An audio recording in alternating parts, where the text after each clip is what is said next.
Hey, how you doing? Brian Cain here with the team Allie Beth Allman Podcast, where we're talking about the real estate mindset. And today, a super important topic about the certainty of uncertainty. And if you're going to work in real estate or you're going to work at anything in life, the one thing that's guaranteed is that there's going to be uncertainty. And what we want to do is not prepare the path for us so that there is no uncertainty. We want to prepare ourselves for the path so we can handle any uncertainty. So we can be certain that no matter what comes our way, we will be prepared to handle it. So I'm excited to be here with Keith Conlon and Erin Young Garrett. And Keith, let's start with you. Talk to us about this concept of uncertainty in this market and the times as real estate group. Yeah, I think in terms of the uncertainty, is interest rates have gone up. There's lack of inventory. There's all the things that you read about. That is this a great time to buy or sell? I can make some money, but then I'm going to overpay. So it's the common, or it's just the news cycle right now is all negative towards real estate. So what we're trying to instill in the agents is, if you look at it compared to last year, it looks like it's down a little bit, but when you compare it to 2020 and 2019, it's up, in some months 20-25%. So it's kind of flipping the script and just finding the positive within any situation, but not just hearing that outside noise and the negativity that can distract you from achieving your goals or beating yourself up on not having as great a month or quarter, or we're about to hit 5 months into the year. So it's one of those things where you just got to look at the positive in every situation. Yeah, I think it's a great reminder, that the attitude we take is a decision that we make and that our perspective will drive reality. And it's amazing. I was just reading a book, and they talked about how when the bombing happened at the Boston Marathon, the long-term PTSD, let's call it, of people who were either at the bombing itself or who watched the news for the following 6 weeks after the bombing, the depression rate, the negativity rate, the self-doubt rate, the uncertainty rate was greater in the people who actually stuck to the news for the last 6 weeks over the people who were actually at the bombing. So I think that's important for us to realize that, there's going to be news out there. Why? Because the news has to find something to talk about.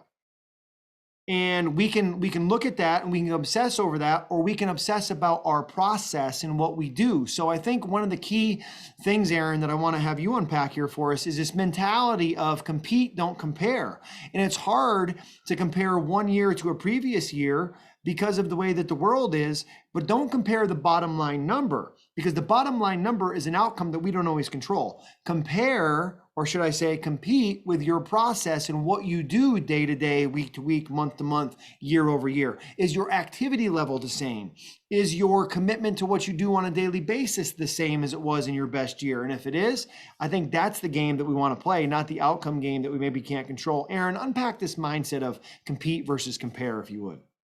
I think that's well said, Brian. And, it's true. It is, if you're waking up and going through your routines that we've talked about in other podcasts and, doing what it takes for you to be prepared every day and how you're going to handle things, you are prepared to compete. And if you, it's just like in this industry, you can't compare yourself to other people. I mean, you can use somebody else's success to motivate you, but you can't compare it to their success because it's so different. It's never apples to apples. And so, you really are, just like in everything, you're just competing with yourself. And, as you just mentioned, the news has to have something to talk about. I mean, that's so true. And, it's always going to have, whether it's a good market, all they've been talking about is the low inventory, or, trying to, make people worry about, whether or not they're going to find a house. But I mean, we did over $3.8 billion in residential sales last year. I mean, that's a lot of houses that we've found, with low inventory. And, the same is happening this year. There's low inventory again, but, here we are finding homes for people, and a place to live. And, no matter what's going on in the market, that is, you have to have confidence that you may not know the answer, but where you're going to get it. Yeah, you know that the answer is going to be there. You might just have to work a little differently, a little bit harder to find it, right? And I think that time is the tale of two agents, right? And the tale of two agents is one looks and says, "Oh, this market, this adversity, it's to be avoided. The other agent looks at it and goes, oh, this market, this adversity, that becomes my advantage. And it comes down to a matter of your perspective. It comes down to a matter of your attitude and making sure that you make that conscious choice every day, that the attitude we take is a decision we make, and maybe the most important one that we ever make. And I think when you get into the comparison game, it's easy to think about what if. But when you play the competitive game, it allows you to get into what is. And when you deal with what is, matter of fact, right here, right now, biggest day in the history of my career because it's the one I'm living, you can be productive. And I think that's the key that I want the agents to take away, is this mentality of compete, don't compare. Realize the attitude is a decision, that there's always going to be one certainty, and that's that there's uncertainty, right? And you got to focus on the process over the outcome, and you got to learn to make adversity your advantage. And if you can do those things, you become unstoppable. And I think as an agent, there's a process we go through, right? Where when we're trying something new, it can be whether it's a new technology or it's a new market or it's a new area that I move into, it can be unbearable at first. Do I really want to do this? Am I going to want to work this hard? This is going to be impossible. It's unbearable and hard to manage. And as you do it over time, it becomes uncomfortable. And then when you go through unbearable and you get into uncomfortable and you learn to make yourself comfortable being uncomfortable, that's how you become unstoppable. And as a member of the team, Allie Beth Allman Real Estate, you're going to be unstoppable no matter what the market is, because you know how to handle it. We have not prepared the path for you. We are preparing you for the path. So whatever path you walk, know that you're going to take it one step at a time. You're going to control the things that you can control, and you're going to find a way to be successful. Any parting thoughts on today's podcast? Keith, let's go to you, because I know you got another call you got to hop on, and then we'll come into Erin as parting shots for today. Last kind of thoughts, mindsets, messages for the team.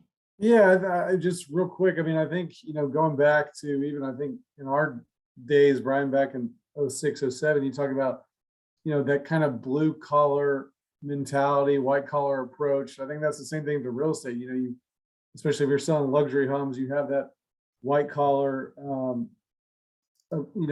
look and feel and everything else, but you've got to have that blue collar mentality that I've got to dig deep to find these deals. I can't get down. I've got to keep helping my clients and take every day one step at a time. Whether you think you had a bad month or not, or you're comparing it to last year, you just got to throw it out the window and just keep chipping away at your goal, and then look at the scoreboard at the end of the year. Love that, right? It's a concept. It's funny, Keith. I was talking with a Major League Baseball player today who recently signed a contract with the New York Yankees.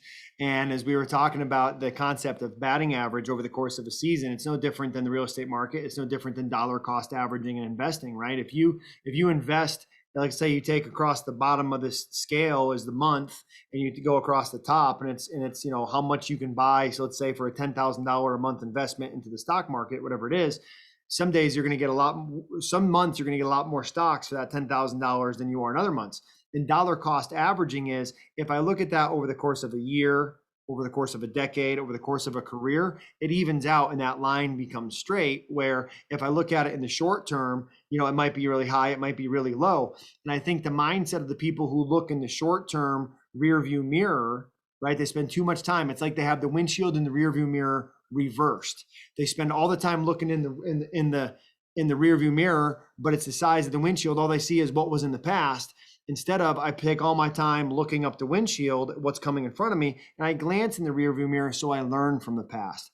And if you understand that concept of dollar cost averaging, whether it's with the market, whether it's with the batting average in baseball, it's going to even out over time. It's just a matter of being the best you can at that moment and staying consistent with your process. Erin, any final thoughts kind of for today's episode? Things I love that you said: compete, don't compare, uncertainty is a certainty, and get comfortable being uncomfortable. Beautiful. Awesome. Well, hey, Erin, Keith, thanks for being with us, and thanks for tuning in. It's a great day to be with Team Allie Beth. Let's dominate the day. Have a great week.